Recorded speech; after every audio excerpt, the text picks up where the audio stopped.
Hello everyone, I am Anshika here presenting a subject biotechnology. In the division of biotechnology, there are many branches, and today's we are study about biochemistry and the topic is enzymes and their mechanisms. आज हम biotechnology में कुछ सब divisions हैं जो है उसमें biochemistry में हम आज एंजाइम्स और उनके मैकेनिज्म के बारे में स्टडी करेंगे, डिस्कस करेंगे। सबसे पहले हमें जानना होगा कि एंजाइम्स, जब हम एंजाइम्स की बात करते हैं, व्हाट आर एंजाइम्स, एंजाइम्स क्या है ना। The human body The human body is composed of different types of cells, tissues, and other complex organs. For efficient functioning, our body releases some chemical to accelerate biological processes such as respiration, digestion, excretion, and a few other metabolic activities to sustain a healthy life. देखिए guys, जब हम अपनी human body की बात कर रहे हैं तो हम लोगों ने स्टार्टिंग में 8th में एक चैप्टर पढ़ा था 10 सेल। तो हमें वहाँ अच्छे से हमने इस चीज़ को समझा था, अंडरस्टैंड किया था कि जो सेल्स हैं, जो सेल्स होती हैं वो क्या होती हैं, वो सेल्स एक दूसरे के साथ टुगेदर करके कंबाइन करके टिश्यूज़ का फॉर्मेशन करती हैं, और टिश्यूज़ ही क्या करती हैं, ऑर्गन का फॉर्मेशंस करते हैं, और ऑर्गन जो है पूरा सिस्टम रेडी करता है लाइक आवर ह्यूमन बॉडी। जैसे कि हमारी ह्यूमन बॉडी है वो क्या है, सारे कॉम्प्लेक्स ऑर्गन से मिलकर बनी है, और इसी के बाद ये क्या करती है, वर्किंग करने के लिए रेडी होती है।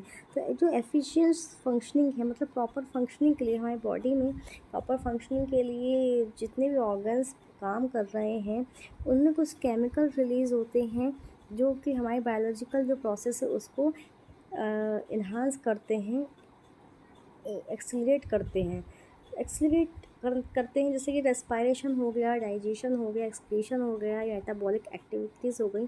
ये हमारी हेल्दी लाइफ के लिए बहुत इंपॉर्टेंट है। अगर हमारी लाइफ में, हमारी बॉडी में ये सारी फंक्शनिंग प्रॉपर नहीं होगी तो हमारी बॉडी अच्छे से वर्क नहीं कर पाएगी, उसमें बहुत सारी डिजीज़ लग जाएंगी, कॉज हो जाएंगे, बहुत सारी बीमारियां लग जाएंगी, है ना। तो ये सारे फंक्शन प्रॉपरली होते रहें, इसके लिए कुछ केमिकल्स क्या होते हैं, रिलीज़ होते हैं। इन केमिकल्स में ही कुछ कह सकते हैं कि कुछ प्रोटीन्स होते हैं, कुछ एंजाइम्स होते हैं जो इन बायोलॉजिकल एक्टिविटीज़ को गवर्न करते हैं।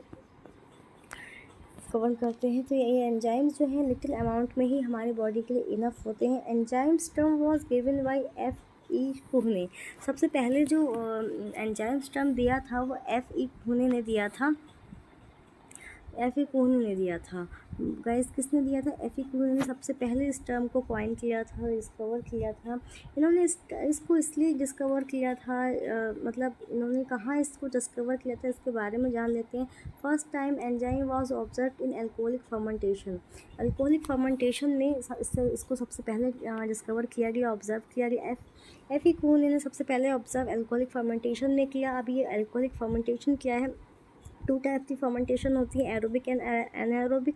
ठीक है, जो एनारोबिक फर्मेंटेशन होती है, रेस्पायरेशन होता है, उसी में अल्कोहलिक फर्मेंटेशन होता है। तो इसी फर्मेंटेशन में क्या किया था, F.E. कुहने ने सबसे पहले इसको ऑब्जर्व किया था। ये प्रोसेस ईस्ट सेल में होती है। किस में होती है? Yeast cell. इस प्रोसेस के लिए ईस्ट सेल की नीड होगी, तभी एनारोबिक रेस्पायरेशन या अल्कोहलिक फर्मेंटेशन पॉसिबल है। इसी के बेसिस पे क्या है, जब हम एंजाइम्स की बात कर रहे हैं तो यही बात है कि ईच ऑर्गेनिज्म में डिफरेंट टाइप्स की बायोकेमिकल रिएक्शंस होती हैं। इन रिएक्शन को कैटेलाइज करने के लिए जिस सब्सटेंस की नीड है उसे ही हमने एंजाइम्स कहा है। क्या कहा है? उसे ही हमने एंजाइम कहा है।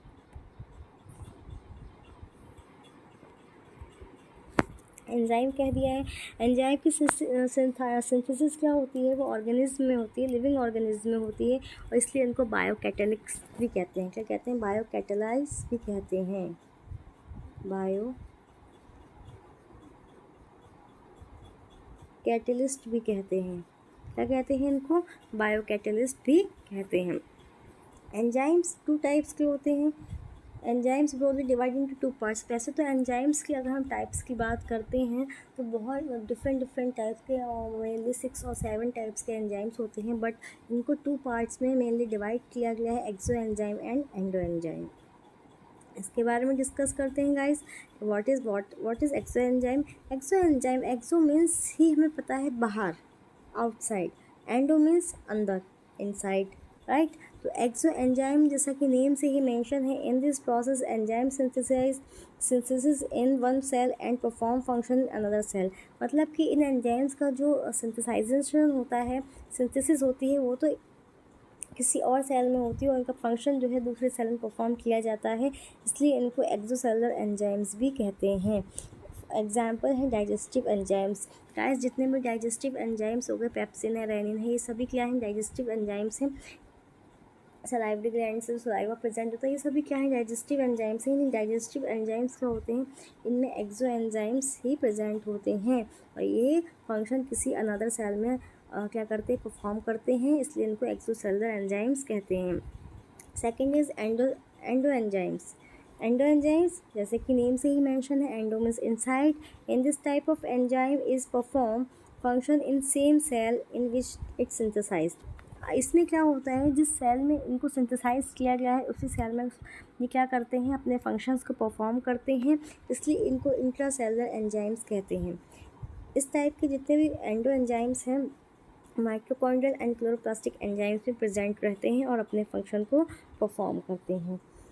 गाइस जब यहाँ पे एक्सो एंजाइम और एंडो एंजाइम की हमने बात की है, तो कुछ एंजाइम्स की अपनी प्रॉपर्टीज़ भी होती हैं, जिसको मैं आपसे डिस्कस करना चाहूँगी कि क्योंकि ये थोड़ा सा इम्पॉर्टेंट पॉइंट है कि एंजाइम्स की प्रॉपर्टीज़ क्या क्या होती हैं।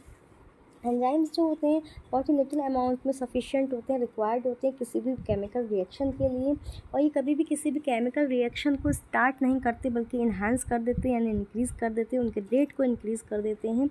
एंजाइम जिस भी सबस्ट्रेट पर वर्क करते हैं, सब्सटेंस पे वर्क करते हैं, उनको सबस्ट्रेट बोलते हैं हम लोग, और और रिएक्शन में इसके बाद प्रोडक्ट का फॉर्मेशन होता है।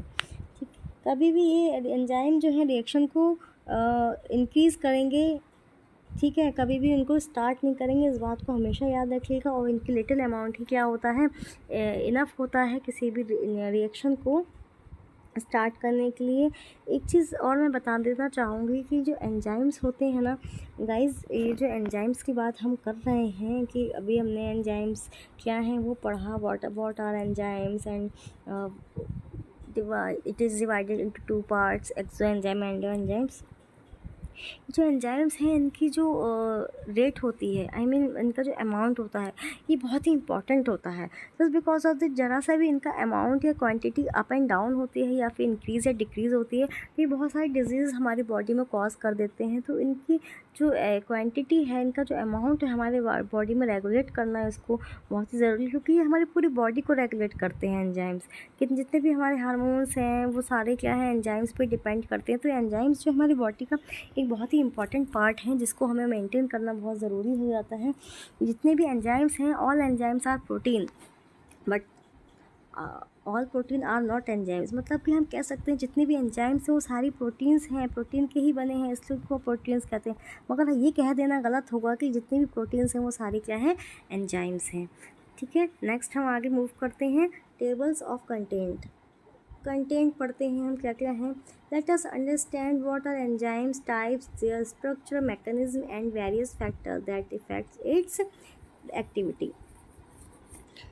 अभी हम इसके बारे में पढ़ेंगे कि एंजाइम्स क्या हैं, पढ़ा हमने, समझा थोड़ा सा, उसका स्ट्रक्चर क्या है, मैकेनिज्म क्या है, क्या क्या फैक्टर्स इनकी एक्टिविटी को अफेक्ट करते हैं, इसके बारे में पढ़ेंगे।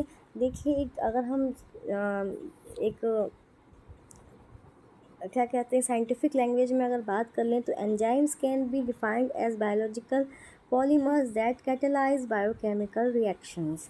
Enzymes can defined as biological polymers that catalyze biochemical reaction. Enzymes वो हैं जो वो biological polymers हैं जो किसी भी biochemical reaction, जितनी भी chemical reaction को catalyze करने का वर्क करते हैं। अभी जस्ट मैंने आपको इस बारे में बताया कि एंजाइम्स क्या करते हैं, किसी भी बायोकेमिकल या केमिकल रिएक्शन को क्या करते हैं, इन्हांस कर देते हैं, उनका रेट बढ़ा देते हैं, ना कि क्या करते हैं, उनको स्टार्ट करते हैं, राइट। ये एज अ कैटलिस्ट वर्क करते हैं। इनकी लिटिल अमाउंट की इनका क्या है, इनफ होता है किसी भी रेट को इंक्रीज़ कर, किसी भी केमिकल रिएक्शन की रेट को इंक्रीज़ करने के लिए। The majority of enzymes are protein with catalytic capabilities crucial to perform different process, metabolic process and other chemical reaction in the cell are carried out by a set of enzymes that are necessary to sustain life. किसी भी cell में chemical reaction को carry करने के लिए जो enzymes के जो सेट होते हैं वो बहुत ही ज़रूरी हैं किसी लाइफ को सस्टेन करने के लिए। इफ़ अगर ये नहीं होंगे, एंजाइम्स अगर नहीं होंगे, तो हमारे जो बॉडी के अंदर जितनी भी रिएक्शंस चल रही हैं, like chemical reaction, biochemical reaction, ये सभी जो हैं उनके लिए एंजाइम्स क्या हैं, बहुत ज़्यादा इम्पॉर्टेंट है guys. Enzymes are found in all tissues and fluid of the body. जितने भी बॉडी के टिश्यूज़ हैं, फ्लूइड्स हैं, इन सभी में एंजाइम्स प्रेजेंट होते हैं और ये क्या करते हैं, सभी रिएक्शन को कैटेलिसिस कर देते हैं, मेटाबॉलिक पाथवे में कैरी करके इंट्रासेलुलर एंजाइम्स कैरी कर लेते हैं। ठीक है, तो जितने भी कैटेलिसिस रिएक्शंस हैं उनमें क्या मेटाबॉलिक रिएक्शंस, मेटाबॉलिक एक्टिविटीज़ जो होती हैं हमारी बॉडी के अंदर, उनको कौन करता है, कैरी कौन करता है, इंट्रासेलुलर एंजाइम्स। अभी हमने कुछ देर पहले पढ़ा था इंट्रासेलुलर एंजाइम, ये हमने पढ़ा था endo enzymes is also known as intracellular enzymes guys. अभी हमने थोड़ी देर पहले इसके बारे में डिस्कस किया था। इंट्रासेलुलर एंजाइम्स क्या करते हैं, जिस सेल में सिंथेसाइज होते हैं उसी सेल में क्या करते हैं, फंक्शन परफॉर्म करते हैं। कुछ टाइप की सेल्स हमने पढ़ी थी, माइटोकॉन्ड्रियल एंड एंडोप्लास्टिक एंजाइम्स, ये क्या करते हैं, उसी सेल में मेटाबॉलिक पाथवे में क्या करते हैं, इंट्रासेलुलर एंजाइम्स को कैरी करते हैं। The enzymes in the plasma membrane govern the catalysis in the cells as a response to cellular signals, and enzymes in the circulatory system regulate the clotting of blood. Enzymes की बात करें तो plasma membrane क्या करती हैं, sales को plasma membrane क्या करती हैं, जितने भी कैटेलाइज्ड एलिमेंट्स होते हैं उनको क्या करती है, सेलुलर सिग्नल देती हैं। जो एंजाइम क्या करती हैं, सर्कुलेटरी सिस्टम में क्या करते हैं, रेगुलेट करके ब्लड की क्लॉटिंग कर देते हैं। Most of the crucial life process are established on the function of the enzymes. यही क्या होता है, यही जो एंजाइम्स हैं, बहुत सारे एंजाइम्स के फंक्शन जो को क्या करते हैं, लाइफ के जितने भी बायोलॉजिकल रिएक्शंस हो रही हैं उनमें सारे एंजाइम को फंक्शन ही वर्क करते हैं। एंजाइम स्ट्रक्चर, एंजाइम का स्ट्रक्चर कैसा होता है, we all know that all enzymes are protein. Enzyme जब हमें पता है प्रोटीन्स के बने हैं तो सारे ही एंजाइम्स क्या होंगे, उनकी जो लीनियर चेन होगी और उनकी बेसिक यूनिट होगी वो क्या अमाइनो एसिड होगी, जो कि 3 डायमेंशनल स्ट्रक्चर में होते हैं। The sequence of amino acid specifics the structure which in turn identify the catalytic activity of the enzyme. जितने भी एंजाइम्स की बात कर रहे हैं उनमें जितने भी स्पेसिफिक अमाइनो एसिड के स्ट्रक्चर हैं वही कैटालिटिक एक्टिविटीज़ को क्या करते हैं, आइडेंटिफाई करने का वर्क करते हैं। Upon heating the enzymes structure denatured, heating करने पर एंजाइम का जो स्ट्रक्चर होता है वो डिनेचर यानी डिस्ट्रॉय हो जाता है, resulting in a loss of enzyme activity which typically associated with temperature. इससे क्या होता है, एंजाइम की एक्टिविटी का हम लॉस हो जाता है और वहीं पर टेम्परेचर को एसोसिएट किया जाता है। देखिए सबसे पहली बात ये है, अभी हम ये आगे डिस्कस करेंगे कि एंजाइम्स को कौन कौन से फैक्टर्स इफेक्ट करते हैं, बट यहाँ टेम्परेचर की जो बात हो रही है, टेम्परेचर सबसे बड़ा एक मेन फैक्टर है जो एंजाइम को क्या करता है, एंजाइम को अफेक्ट करता है। क्या करता है, अगर जैसे ही हीटिंग ज़्यादा हो जाएगी ये क्या है, अपना स्ट्रक्चर को डिनेचर कर देगा, डिस्ट्रॉय कर देगा और वहीं एंजाइम वर्क करना स्टॉप कर देंगे। इसलिए एंजाइम की प्रॉपर फंक्शनिंग के लिए टेम्परेचर को मेंटेन रखना बहुत ही ज़्यादा ज़रूरी है। Compare its substrate enzyme are typically large with varying size.